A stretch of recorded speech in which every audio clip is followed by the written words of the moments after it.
Benvenuti, oggi è venerdì 21 febbraio 2025. Il sole sorge alle 6:44 e tramonta alle 17:44. La luna si leva all'1:35 e cala alle 10:53.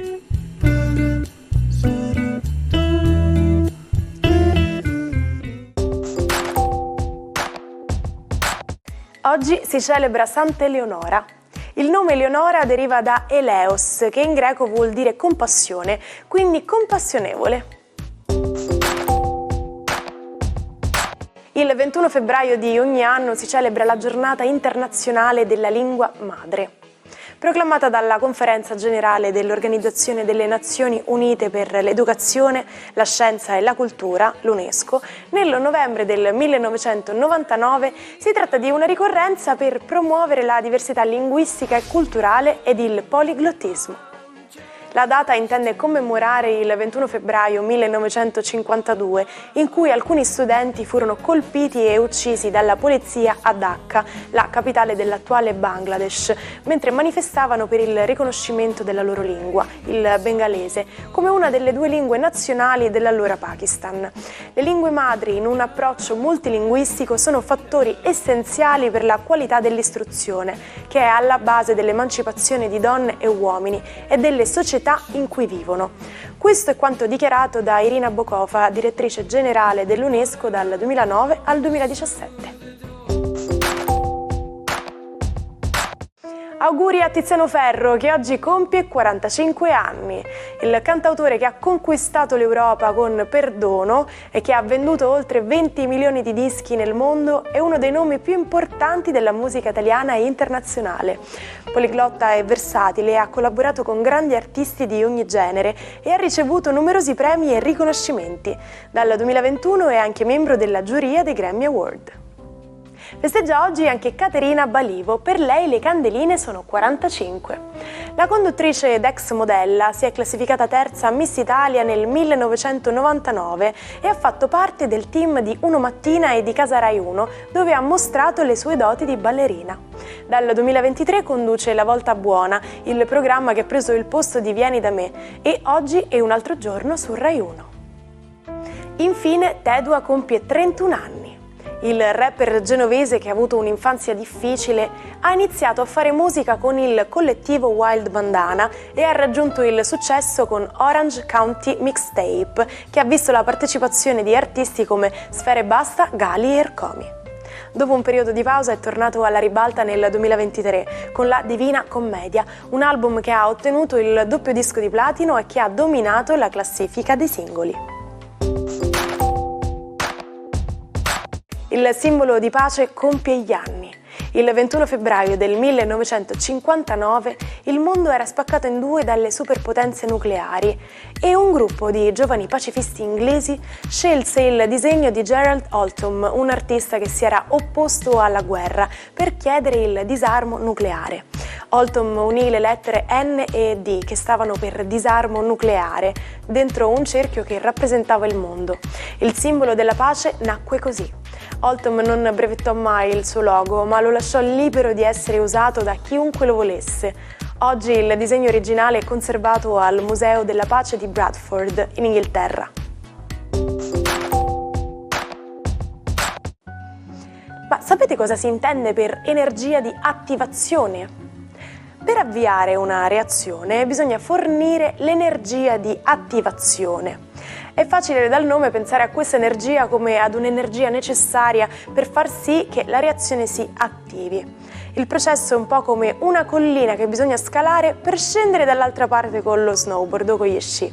Serve prima fare una piccola salita per poi fare una discesa, solo che in alcuni casi ci troviamo già quasi in vetta e quindi servirà pochissima energia, quindi poca strada da fare per poi scendere di nuovo. Questo avviene ad esempio nella reazione tra un acido forte e una base. Buongiorno ai 12, oggi luna in Sagittario, una luna opposta a Giove che però fa la baldanzosa in combutta con Venere e con altri pianeti dello zodiaco. Scopriamo quali. Ariete. Sicuramente oggi è una giornata molto fortunata, inizia un weekend veramente fantastico, un sestile con Giove, un bellissimo trigono dalla Luna, proprio dalla Venere che ospitate nei vostri gradi. Che dirvi se non viva l'amor? Toro, la giornata di oggi è una giornata che vede le acque un po' calmarsi proprio perché Mercurio e Urano riescono finalmente a discutere in maniera serena e il pianeta dell'intelligenza e quello della genialità porteranno il Toro a prendere delle decisioni importanti. Saggio, adesso che finalmente si può. Gemelli, una giornata oggi che prevede la Luna in opposizione dal Sagittario proprio sul vostro Giove e quindi la Luna vuole chiedervi che volete fare, di cosa avete voglia e soprattutto dove volete andare e con chi. Cancro, la giornata di oggi è una giornata che vede Marte, seppure retrogrado, rianimarsi un po' con un trigono al furbo Mercurio e un trigono al sapiente e saggio Saturno. Utilizzerete bene tutta la dialettica e tutta la fermezza di cui sapete e potete per gestire bene delle situazioni affettive e familiari. Leone, giornata oggi molto importante, una luna di trigono per voi, quindi l'umore risale e anche Giove ci mette lo zampino. Che dire della bella Venere che in perfetto e in accordo armonico con i vostri gradi zodiacali. Continuate così allora a tuffarvi nell'amore e a non voler più riemergere, è giusto. Vergine, una giornata oggi che prevede l'inizio della quadratura della Luna e di un Giove in bonuscadenze, cose da fare, persone a cui dare retta e soprattutto temperare alcune piccole e grandi responsabilità. Sarà una giornata molto stancante per voi, ma non per questo a fine serata non troverete la maniera di stare bene con gli amici e di essere un po' più rilassati. Bilancia, una luna amica che finalmente riaccende la comunicazione, che vi dà stimoli nuovi, che vi dà tanto materiale su cui lavorare in termini di confronto e di comunicazione. C'è qualcosa che deve essere assolutamente curato e forse voi siete in grado di fornire la dritta giusta. Se riguarda voi invece abbiate sempre cura di voi stessi, soprattutto la pelle. Scorpione, giornata oggi con una luna che parla di finanze, di progetti ambiziosi, perché no, di un'ascesa lavorativa più o meno interessante che potreste compiere. Le occasioni ci sono, sfruttatele bene e parlatene con una persona che ha una visione d'insieme un po' meno emotiva della vostra. Sagittario, protagonisti di questa giornata con una luna splendida che passa nei vostri gradi e che si oppone proprio al vostro Giove, ricordandovi che ancora la meta da raggiungere è ben lontana, ma sicuramente i trigoni di Venere e di Nettuno vi rendono dolci, romantici e appassionati come non mai. Inizia un weekend all'insegna dei sentimenti. Capricorno, a proposito di sentimenti, la luna in Sagittario vi fa indagare un po' su tutta una serie di cose. Oggi tenderete più a passare al vaglio tutta una serie di faccende. La forza del sole però vi spingerà a prendervi un po' di tempo per voi stessi, o per fare sport, o per rilassarvi, o per fare qualche piccola cura di cui avevate bisogno. Acquario, luna amica quella in Sagittario e Giove in Trigono, Venere dalla vostra parte e i pianeti un po' più impegnativi sono tutti nell'area lavorativa. Iniziando con questo venerdì sera un weekend meraviglioso all'insegna dell'affetto, dell'amore e della passione, sarete tra i più acclamati dello zodiaco e sicuramente i più fascinosi. Pesci, giornata oggi ancora molto piena, proprio perché ci tenete a lasciare tutto in ordine al lavoro, dove stanno avvenendo tante rivoluzioni, tanti cambiamenti. Mercurio e Saturno vi consigliano comunque di tenere sempre d'occhio le persone più giovani e di saper essere sempre una guida.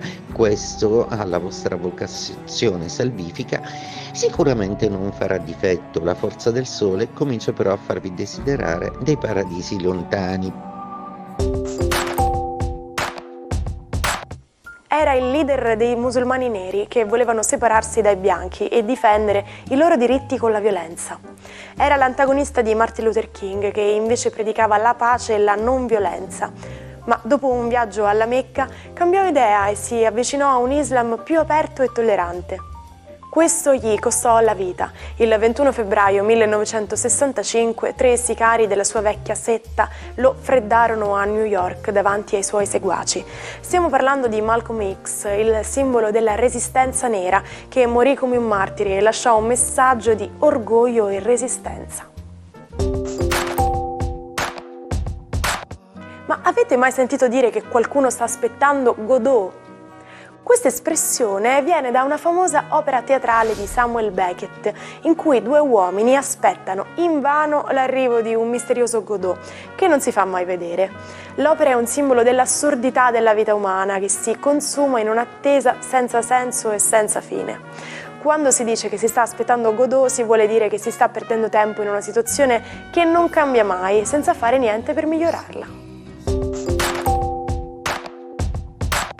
La nostra storia di oggi riguarda Anais Nin, la scrittrice che sfidò i tabù dell'epoca con i suoi romanzi erotici. Nel giugno del 1933 Anais, che aveva 30 anni, rivide suo padre Joaquin, un celebre pianista che l'aveva abbandonata quando era bambina. Anais aveva cercato di superare il suo trauma con l'analisi e le relazioni, ma nulla le bastava. Solo suo padre, il suo primo e ultimo amore, poteva riempire il vuoto che sentiva dentro. Così per 9 giorni si abbandonò a lui in una passione incestuosa e proibita che raccontò nel suo diario segreto. Fu la sua più grande trasgressione, la sua liberazione definitiva. Ci salutiamo con la frase del giorno. Se la vita è solo un passaggio, in questo passaggio seminiamo almeno dei fiori. Immaginate se ognuno di noi piantasse un fiore, che meraviglioso paesaggio ci sarebbe. Vi auguro un giorno in cui possiate soffermarvi a guardare le piccole cose. Noi ci rivediamo domani. Buona giornata dalla vostra Martina.